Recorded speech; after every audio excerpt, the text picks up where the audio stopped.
एक बार फिर अनुपमा को जाना पड़ा अहमदाबाद। इस बार न कोई मजबूरी न कोई दुख, बल्कि एक ऐसा कारण जो खुद अनुपमा के लिए भी अनजाना था।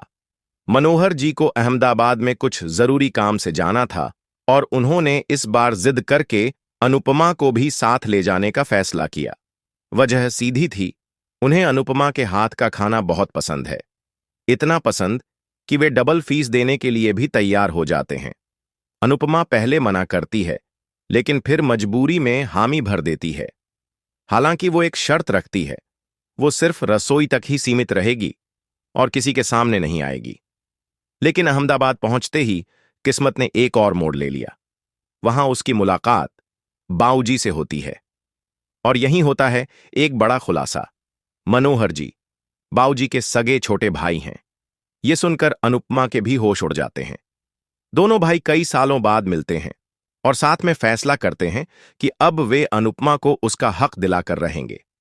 उन्हें भी अब लगने लगा है कि अनुपमा के साथ बीते समय में बहुत अन्याय हुआ है। यहीं से एक नई शुरुआत की उम्मीद जागती है। बाऊजी और मनोहर जी दोनों अनुपमा से कहते हैं कि वो अपनी खुद की डांस एकेडमी शुरू करे। पहले तो अनुपमा साफ मना कर देती है। उसे लगता है कि उसका सपना अब सपना ही रह जाएगा। लेकिन फिर उसे एहसास होता है कि अगर वो आज भी खामोश रही तो कल उसे खुद से नजरें मिलाना मुश्किल होगा। यही सोचकर वह अपनी डांस एकेडमी शुरू करने का फैसला करती है। लेकिन कहानी यहीं खत्म नहीं होती। अनुपमा की एकेडमी खुलती है उसी गली में जहां पहले से राही की डांस एकेडमी चल रही होती है। अनुपमा को देखकर राही के दिल में दबे पुराने जख्म फिर से हरे हो जाते हैं। उसे लगता है कि अनुपमा फिर से उसकी जिंदगी में आ गई है और अब सबका ध्यान उसी की ओर चला जाएगा। उसे डर है कि अगर अनुपमा कोठारी परिवार के सामने आई तो पुराना दर्द फिर से सबके सामने आ जाएगा। इसलिए वह किसी भी कीमत पर अनुपमा को सामने नहीं आने देना चाहती। राही अंदर ही अंदर घुटती है। उसे लगता है कि अनुपमा उसकी सारी मेहनत को मिट्टी में मिला देगी।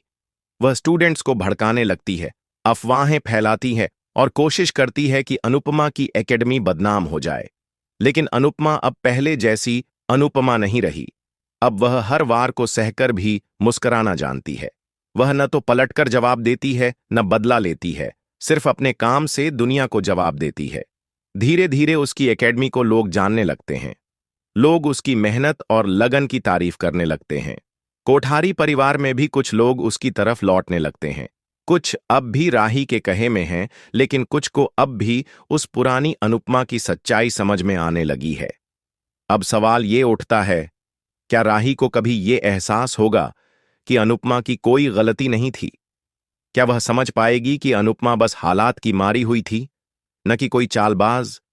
या फिर राही अपनी नफरत में और भी आगे बढ़ेगी और अनुपमा को फिर से अपमानित करने की कोशिश करेगी?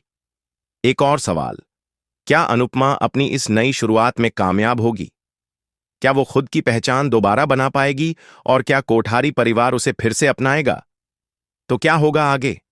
क्या राही बदलेगी या फिर अनुपमा को एक और लड़ाई के लिए तैयार रहना होगा? जानने के लिए जुड़े रहिए हमारे साथ। अगर आपको ये कहानी पसंद आई हो तो वीडियो को लाइक करें, शेयर करें और चैनल को सब्सक्राइब करना न भूलें, क्योंकि हम लाते हैं आपके लिए अनुपमा की हर नई कहानी सबसे पहले।